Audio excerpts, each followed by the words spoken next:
गुरु रूपी प्यारी सत्संगत जी, प्यार और सत्कार से कहना धन निरंकार जी।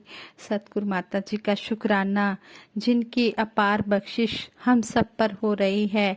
इसी तरह सतगुरु की रहमतें हर एक जीव के ऊपर बरसती रहें। सच्चे पातशाह सबका भला करना, सबका भला करो, सबका भला करो। सतगुरु सच्चे पातशाह सबका हो कल्याण, सबका सब विधि हो कल्याण। मेरे मालिक दीन दयाल आप जी, वक़्त के मालिक सतगुरु समृद्ध घटघटवासी अंतर्यामी हो। आप जी हर एक जीव के बारे में जानते हो, जिसको भी जिस चीज़ की भी ज़रूरत है आप जी उनको देते चले जाओ। करते हैं भला सबका इंसान, जो दुनिया में घर घर पूजे जाते इंसान वो दुनिया में। सतगुरु सच्चे पातशाह आज यही चाह रहे हैं कि हर एक का भला इंसान दूसरे इंसान का भला ही मांगता चला जाए। मानव की करे कदर, दिल से मानवता खिल उठे फिर से। सतगुरु माता जी ने संडे के सत्संग में हमें इस बात पर समझाया है कि हमने सभी का भला करना है। कहते भी हैं कि मंगना है भला सब दा, दाता तेरे द्वारे तो हर बिगड़ी बन जाती तेरे एक इशारे तो। सच्चे पातशाह कहते हैं, हमें समझा रहे हैं कि एक खुशी मिले सानू दो मिलन पड़ोसी नू, तक तक के खुश हो ये ऐसी रहमत कर दे तू। सच्चा पातशाह यही चाह रहा है कि हमने सबका भला करना है, सबका भला मांगना है, किसी का भूल कर भी हमने बुरा नहीं करना है। हमें सतगुरु यही समझा रहे हैं। सारे जग में सुख हो, चैन हो, यही सतगुरु के आगे हम अरदास करते हैं। दासी सतगुरु जी माता जी की अपार बख्शिश से, आशीर्वाद से आप जी के चरणों में विचार रखने जा रहे हैं। इन विचारों द्वारा भी हमें यही समझाया गया है कि मजहब नहीं सिखाता आपस में वैर रखना। हम शायद यह समझ बैठे कि कहा गया है मजहब नहीं सिखाता आपस में प्यार करना। कहने का भाव यही है कि कहा कुछ जाता है और समझा कुछ जाता है। गुरु पीर पैगंबरों के आदेश कुछ होते हैं और हम उन्हें कुछ और स्वरूप दे देते हैं। इस प्रकार अज्ञानता के अंधेरे में हम घूमते रहते हैं। एक सज्जन कहने लगे कि मैं भ्रम में पड़ा रहा। उसने पूछा कि कैसे, तो कहने लगा कि एक बहन जी को बड़ी देर तक देखा कि कान पर हाथ लगाकर बैठे हुए हैं। थोड़ी देर बाद देखा तो अभी भी कान पर हाथ लगा हुआ था। 10 मिनट, 15 मिनट, 20 मिनट बीते। मैंने देखा कि इतनी देर से शायद इनके कान में दर्द हो रहा है।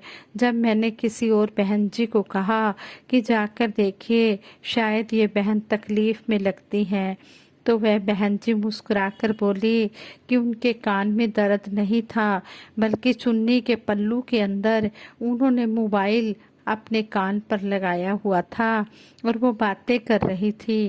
कहने का भाव की समझ का फर्क है। इसी तरह कहते हैं कि एक इंसान लंगड़ाकर आ रहा था। दो खड़े हुए इंसान कहने लगे, देखो यह लंगड़ाकर आ रहा है, इसको बचपन में पोलियो हुआ होगा। दूसरा कहता है कि नहीं, कोई एक्सीडेंट हुआ होगा। कोई कहता है नहीं, इसके घुटने में कोई प्रॉब्लम होगी। इस तरह अंदाजा लगा रहे थे सभी। वो जब पास आया तो पूछा उससे कि आपको क्या हुआ है, तो वह इंसान कहने लगा, मेरी चप्पल की स्ट्रैप टूट गई है। बात क्या थी और समझा क्या जा रहा है। इसी प्रकार कहने का भाव कि महापुरुषों संत जनों ने धर्म का असली रूप बताया है, लेकिन समझा कुछ और जा रहा है। महापुरुष संत जन कहते आ रहे हैं कि परमात्मा सर्वव्यापी है और हम हैं कि इस परमात्मा को कहीं 7 आसमानों के ऊपर मान बैठे हैं। यह अज्ञानता ही तो है। इसलिए बात फिर वहीं आएगी कि अज्ञानता के कारण ही भ्रम है। कहते हैं कि एक बार सतगुरु बाबा हरदेव सिंह जी महाराज ने बताया कि गुजरात के जामनगर में जाने का मौका मिला तो एकदम ध्यान में बात आई कि यह जामनगर है। कैसे कैसे मायने इसके मान लिए गए होंगे। कोई कहता होगा कि यहाँ शायद ट्रैफिक जाम ही रहता होगा, इसलिए इस शहर का नाम जामनगर पड़ा है।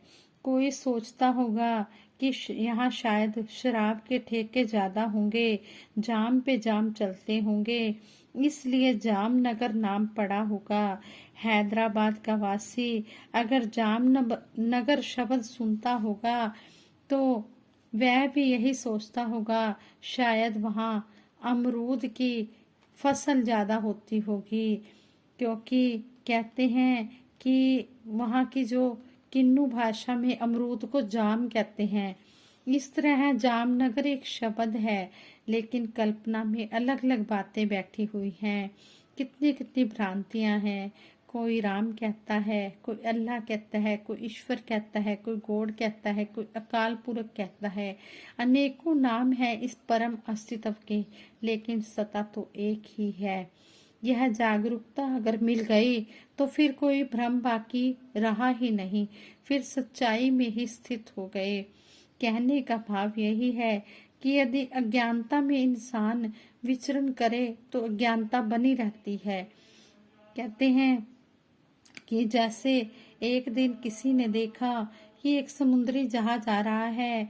उस जहाज का कपड़ा जो ऊंचा बांधना होता है, उसका ऊपरी हिस्सा थोड़ी देर के बाद कुछ और अधिक नजर आया, थोड़ी देर के बाद और नजर आया। जैसे जैसे वह जहाज नजदीक आ रहा था, उसका और अधिक हिस्सा नजर आ रहा था, फिर पूरा जहाज नजर आने लगा।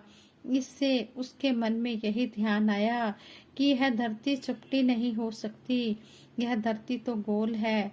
इसलिए पहले ऊपर का हिस्सा नजर आया, थोड़ी देर के बाद थोड़ा और हिस्सा नजर आया, तो यह धरती गोल है। जब उसने यह कहा तो सारे उसके पीछे पड़ गए। वह जिस गली से गुजरे सभी उसका मजाक उड़ाए।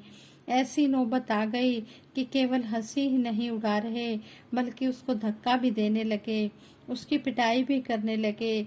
यह भी कहने वाले आ गए कि इसको जिंदा जला दो।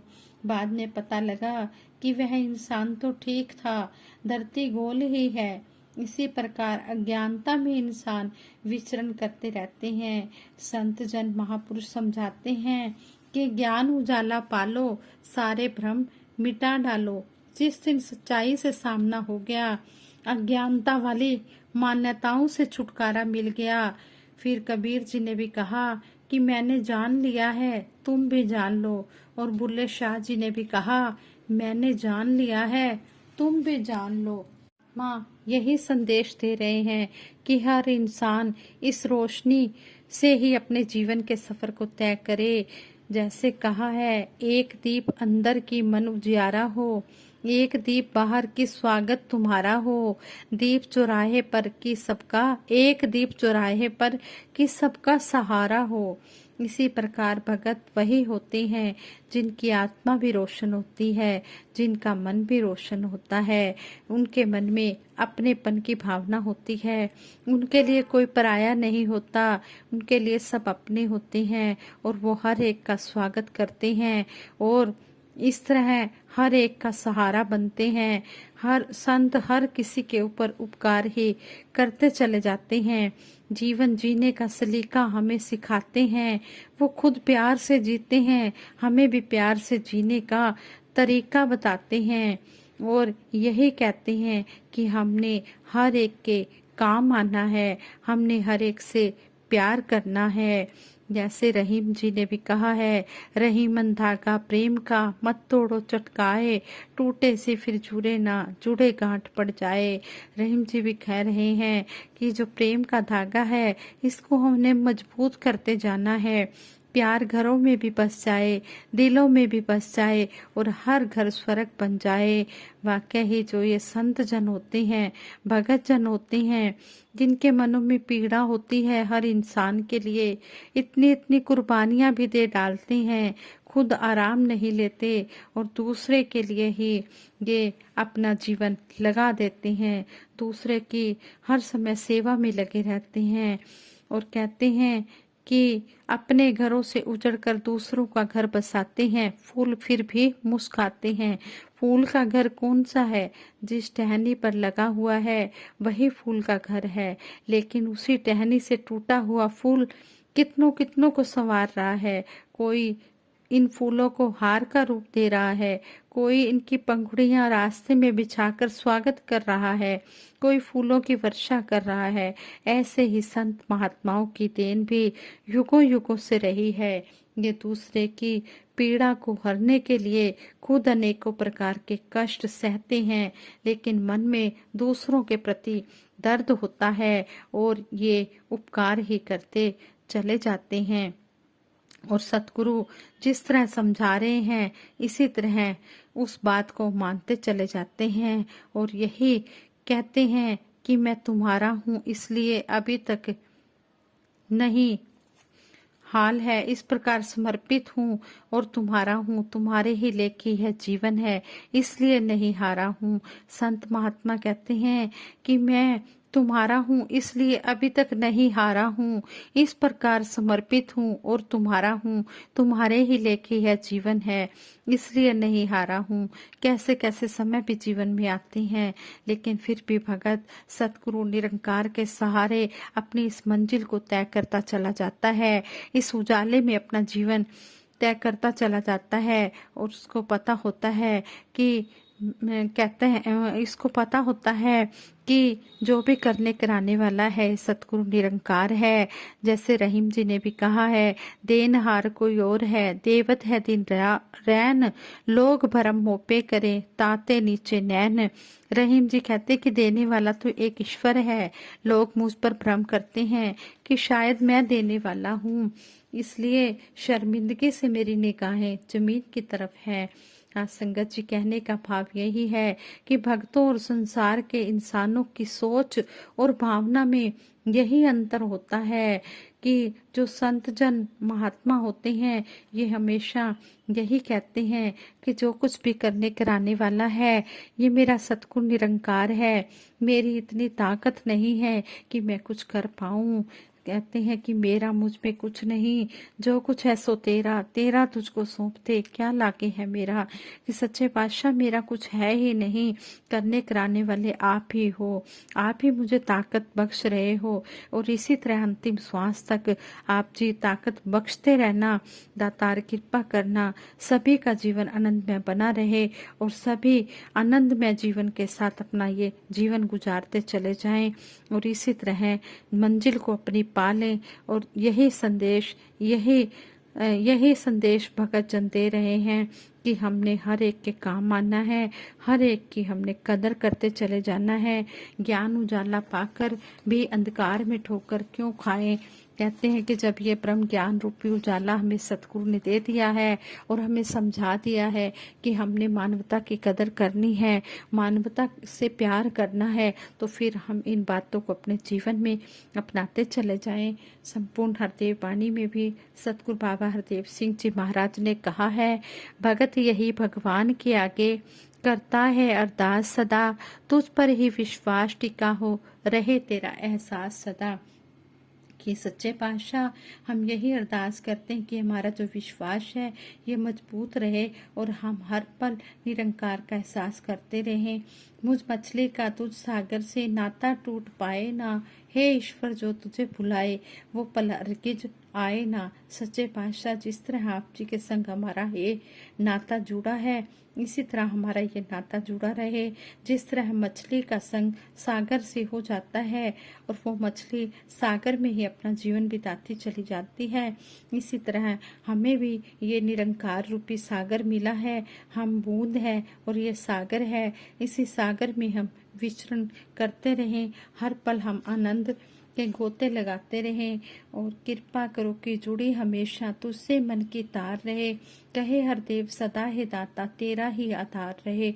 हे सच्चे पातशाह हमारे जो मन की तार है हमेशा आप जी से जुड़ी रहे और सच्चे पातशाह आप जी का ही हम हमेशा आधार लेते चले जाएं। आप ही हमारा सहारा हो, आप ही गुजारा हो। लोकां दे सहारे बड़े होणगे, मेरा तो सहारा एक तू। सच्चे पातशाह आप जी हमारा सहारा हो, आप जी हमारा सब कुछ हो। इसलिए आप जी हमें हमेशा अपने आंचल में ही रखना, अपने चरणों में ही जगह देना, अंतिम श्वासों तक आप जी के चरणों में तोड़ निभ जाए। और जैसे कहा भी है कि भक्ति दे दो सभी को बख्शनहार माता जी, हम सब बैठे हैं झोलियां पसार माता जी। जिसने भक्ति की मांगी दाता दात आपसे, सारे सुख पाएगा वह दिन रात आपसे।